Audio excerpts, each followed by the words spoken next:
మనుషులమైన మనం స్వార్థంలో ఎంతలా దిగజారిపోతామంటే దానికి అస్సలు అద్దే ఉండదు. కొన్ని ఏళ్ల క్రితం మన భూమి మీద ఎన్నో రకాల జీవులు ఉండేవి.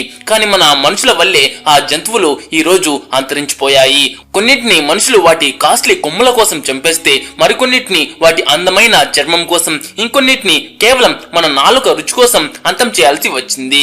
ఈ రోజు నేను మీకు మన భూమి మీద ఒకప్పుడు హ్యాపీగా బ్రతికి మన మనుషుల వల్ల ఈ భూమి మీద నుంచి మాయమైపోయిన కొన్ని జంతువులను మరియు కొన్ని పక్షులను పరిచయం చేస్తాను. వాటిలో మన ఇండియాకి సంబంధించినవి కూడా ఉన్నాయి. అయితే మీరు చిన్నప్పుడు ఏదైనా పక్షిని గాని జంతువును గాని చూసి ఉండి ప్రెసెంట్ అది కనిపించకుండా పోయింటే వాటి పేరును కింద కామెంట్ లో చెప్పండి.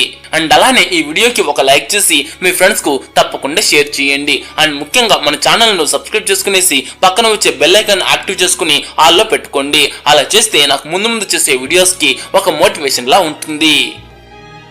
ఇండియన్ వల్చర్, భారతీయ రాబందు. ఒకప్పుడు ఇండియా ఆకాశం మొత్తం రాబందులతో నిండి ఉండేది. హైవేల పక్కన, విలేజెస్ బయట, ఫారెస్ట్లలో ఎక్కడైనా ఏదైనా చనిపోయిన జంతువు ఉంటే అక్కడికి అందరికంటే ముందు రాబందులే వచ్చేవి. జనం వీటిని దర్టీ బర్డ్స్ అని ఫీల్ అయ్యే వాళ్ళు. కానీ నిజం ఏంటంటే ఈ రాబందులే ఇండియాలో బిగ్గెస్ట్ నేచురల్ క్లీనర్స్. మనుషుల సిస్టమ్ మొత్తం కలిసి చేయలేని పనిని ఈ రాబందులు సైలెంట్ గా చేసేసేవి. కుళ్ళిపోయిన శవాలను తిన్నా కూడా వీటికి ఎలాంటి హెల్త్ ప్రాబ్లమ్స్ రావు. వీటి బాడీ స్ట్రక్చర్ అలా ఉంటుంది. వీటి strong digestive power dangerous bacterias ను కూడా చంపేస్తుంది. దీనివల్ల ఊళ్ళలో, అడవుల్లో వ్యాధులు స్ప్రెడ్ అయ్యేవి కావు. కానీ మనం ఈ పక్షి ఇంపార్టెన్స్ ఎప్పుడూ గుర్తించలేదు. 1990 నాటికి ఒక సైలెంట్ డిజార్డర్ మొదలైంది. డైక్లోఫెనాక్ అనే మెడిసిన్ ను పశువుల పెయిన్ రిలీఫ్ కోసం వాడడం స్టార్ట్ చేశారు. కానీ ఆ పశువులు చనిపోయినప్పుడు వాటి బాడీని ఈ రాబందులు తినడం వల్ల ఆ మెడిసిన్ రాబందుల కిడ్నీలను ఫెయిల్ చేసింది. రాబందులు ఒక్కొక్కటిగా సైలెంట్ గా చనిపోవడం మొదలయ్యాయి. ఒక భయంకరమైన విషయం ఏంటంటే స్టార్టింగ్ లో అసలు ఏం జరుగుతోందో ఎవరికీ అర్థం కాలేదు. క్లైమేట్ మారిందనో లేక అడవులు తగ్గాయనో అనుకున్నారు. కానీ అసలు నిజం ఏంటంటే మనుషులు వాడిన ట్రీట్మెంట్ రాబందులకి స్లో పాయిజన్ లాగా మారింది. కేవలం 10 నుంచి 15 ఏళ్లలోనే వీటి పాపులేషన్ 99% వరకు తగ్గిపోయింది. ఎక్కడైతే లక్షలాది రాబందులు ఉండేవో అక్కడ కేవలం కొన్ని వందలు మాత్రమే మిగిలాయి. ఇది కేవలం ఒక జాతి అంతమవ్వడం కాదు, ఇది ఒక ఎకోసిస్టమ్ బ్రేక్ అవ్వడం. రాబందులు లేకపోవడంతో శవాలు కుళ్ళిపోవటం స్టార్ట్ అయ్యాయి. వీధి కుక్కల సంఖ్య విపరీతంగా పెరిగింది. దీనివల్ల రేబిస్ లాంటి భయంకరమైన వ్యాధుల ముప్పు పెరిగింది. అంటే ఏ పక్షిని అయితే మనిషి వేస్ట్ అనుకున్నాడో అది లేకపోవడంతో మనిషి డేంజర్ లో పడ్డాడు. ప్రస్తుతం ఇవి కంప్లీట్ గా అంతరించిపోలేదు కానీ ఆ అంచున ఉన్నాయి. గవర్నమెంట్ ఆ మెడిసిన్ ను బ్యాన్ చేసింది, సంరక్షణ కేంద్రాలు పెట్టింది. కానీ జరిగిన నష్టాన్ని ఎప్పటికీ పూర్తిగా సెట్ చేయలేం. మనిషి ప్రకృతితో చిలగాటం ఆడితే మొదట జంతువులు చనిపోతాయని, చివరకు ఆ ప్రైజ్ మనిషే పే చేయాలని భారతీయ రాబందులు మనకు ఒక చేదు నిజాన్ని నేర్పించింది. Western black rhino. Africa savanna మైదానాల్లో ఒకప్పుడు ఒక భారీ ఆకారం నెమ్మదిగా నడిచేది. మందపాటి చర్మం, 2 స్ట్రాంగ్ కొమ్ములు మరియు శాంతమైన కళ్ళు. అదే వెస్ట్రన్ బ్లాక్ రైనో. చూడ్డానికి భయంకరంగా ఉన్న ఇవి చాలా సాఫ్ట్ నేచర్ ఉన్న జంతువులు. ఇవి మనిషికి శత్రువు కాదు, ఎవరిపైన అటాక్ చేసేవి కావు. ఇవి కేవలం తన ఏరియాలో ఉంటూ ఆకులు తింటూ నేచర్ బ్యాలెన్స్ ను కాపాడేవి. కానీ మనిషి దీనిని కేవలం ఒక కొమ్ములాగానే చూశాడు. ఆసియా మరియు మరికొన్ని దేశాల్లో దీని కొమ్మును మెడిసిన్స్ కోసం, పవర్ కోసం మరియు స్టేటస్ సింబల్ గా చూసేవారు. ఫ్యాక్ట్ ఏంటంటే ఆ కొమ్ము మన గోళ్ళ లాగే కెరాటిన్ తో తయారైంది. కానీ మూఢనమ్మకం మరియు స్వార్థం వల్ల నిజాన్ని పక్కన పెట్టేశారు. 20వ శతాబ్దం మిడిల్ నాటికి వీటి సంఖ్య వేగంగా పడిపోయింది. పగులు అడవుల్లో దాక్కుని నైట్ టైం వేటగాళ్ల నుంచి తప్పించుకోవడానికి ట్రై చేసేవి. చాలా సార్లు కేవలం కొమ్ముల కోసం మొత్తం ఫ్యామిలీని ఒకేసారి చంపేసేవారు. బాడీని కుళ్ళిపోవడానికి వదిలేసేవారు.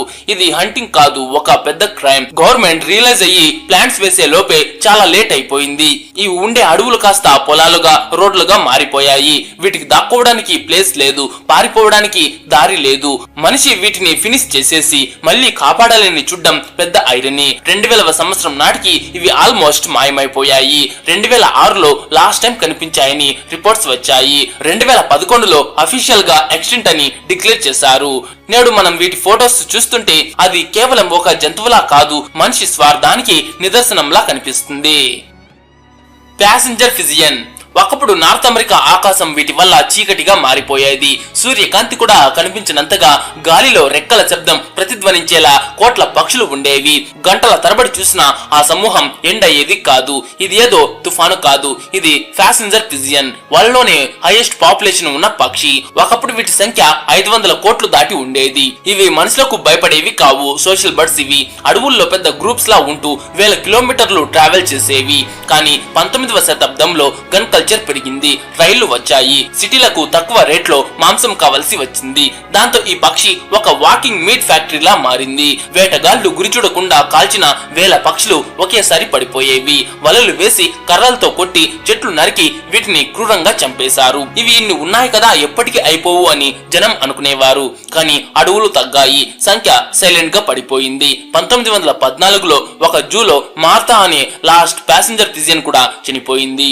ఒకప్పుడు ఆకాశం మొత్తం కనిపించకుండా చేసిన పక్షి చివరకు ఒంటరిగా చనిపోయింది. స్టెల్లర్స్ సీ కౌ. బేరింగ్ సముద్రపు చల్లని అలల మధ్య ఒకప్పుడు ఒక భారీ ప్రశాంతమైన మరియు చాలా అమాయకమైన జీవి ఇదేది. ఇదే స్టెల్లర్స్ సీ కౌ. దీని బాడీ ఒక పెద్ద పడవ అంతా ఉండేది. దీని స్కిన్ చాలా మందంగా ఉండేది మరియు దీని కళ్ళలో అసలు భయమే కనిపించేది కాదు. ఈ జంతువు వేగంగా ఈదలేదు, అలాగని సముద్రం లోతుల్లోకి డైవ్ కూడా చేయలేదు. కేవలం సముద్రం పై భాగంలో ఉంటూ అక్కడ దొరికే సముద్రపు గడ్డిని తింటూ తన లైఫ్ మొత్తాన్ని చాలా సైలెంట్ గా గడిపేసేది. దీన్ని చూస్తుంటే నేచర్ దీనిని అసలు హింసకు దూరంగా ఉండడానికే క్రియేట్ చేసిందేమో అనిపిస్తుంది.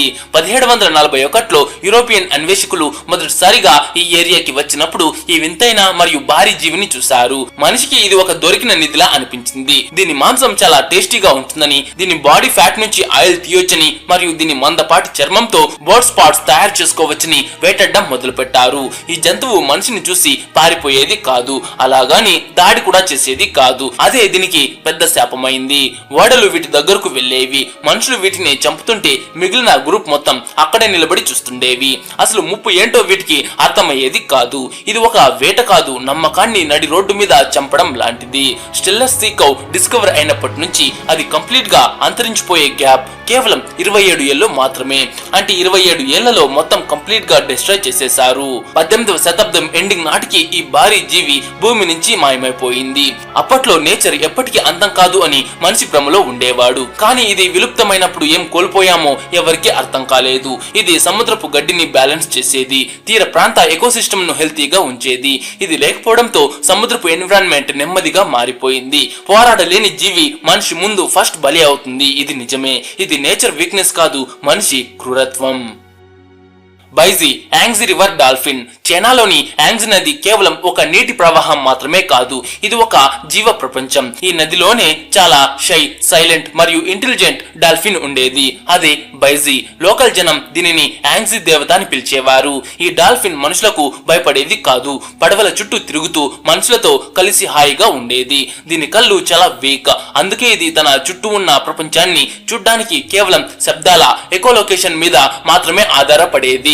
నది లోతుల్లో ఇది శబ్దాల ద్వారానే దారి వెతుక్కునేది, వేటను పట్టుకునేది మరియు తన పిల్లలను కాపాడుకునేది. ఇది చాలా క్లీన్ గా మరియు ప్రశాంతంగా ప్రవహించే నది కోసం పుట్టింది. కానీ మనిషి ఆ నదిని కంప్లీట్ గా రివర్స్ చేసేశాడు. చైనాలో ఇండస్ట్రియల్ డెవలప్మెంట్ పెరిగే కొద్దీ నదిలో పెద్ద పెద్ద ఓడల రద్దీ పెరిగింది. ఫ్యాక్టరీల పాయిజన్ వాటర్ నీటిలో కలిశాయి. చేపలు పట్టడానికి డేంజరస్ వలలు వాడారు. నది ఇప్పుడు ప్రశాంతంగా లేదు, మిషన్ల నాయిస్ తో నిండిపోయింది. సౌండ్ ద్వారా దారి ఎత్తుకునే బైజీ ఆ యంత్రాల గోల వల్ల దారి తెలియక అందురాలైపోయింది. తరచుగా ఇది ఓడలను ఢీకొట్టడం లేదా వలల్లో చిక్కుపోవడం వల్ల చనిపోయేది. తల్లి కోసం పిల్ల డాల్ఫిన్ అరుస్తున్న ఆ నదిలో వచ్చే నాయిస్ ఆ సౌండ్ ను మింగేసేది. మనిషి ఇదంతా చూస్తున్న డెవలప్మెంట్ ముందు ఆ డాల్ఫిన్ చాలా చిన్నదిగా అనిపించింది. 20వ శతాబ్దం ఎండింగ్ నాటికి ఇవి ఆల్మోస్ట్ అంతరించిపోయాయి. సైంటిస్టులు అయితే వీటిని కాపాడాలి అని నదిని గాలించారు. కానీ 2006లో ఒక చేదు నిజం బయటపడింది. ఒక్క బైజీ కూడా కనిపించలేదు. దాంతో ఇది అంతరించిపోయింది అని డిక్లేర్ చేశారు. Pink headed Dhaka.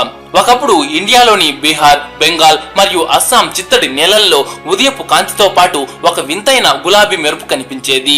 అది ఏదో పువ్వు కాదు, ఒక అందమైన పక్షి, అదే పింక్ హెడెడ్ డాకా. దీని బాడీ వైట్ గా, రెక్కలు డార్క్ గా ఉండి తల మాత్రం లేత గులాబీ రంగులో ఉండేది. ఇది చాలా ప్రశాంతమైన పక్షి. బయటి ప్రపంచానికి దూరంగా దట్టమైన చిత్తడి నేలలు, ఎత్తైన గడ్డి మధ్య ఉండడానికే ఇష్టపడేది. కానీ మనిషి ఎక్కడ అడుగు పెడితే అక్కడ నాశనమే.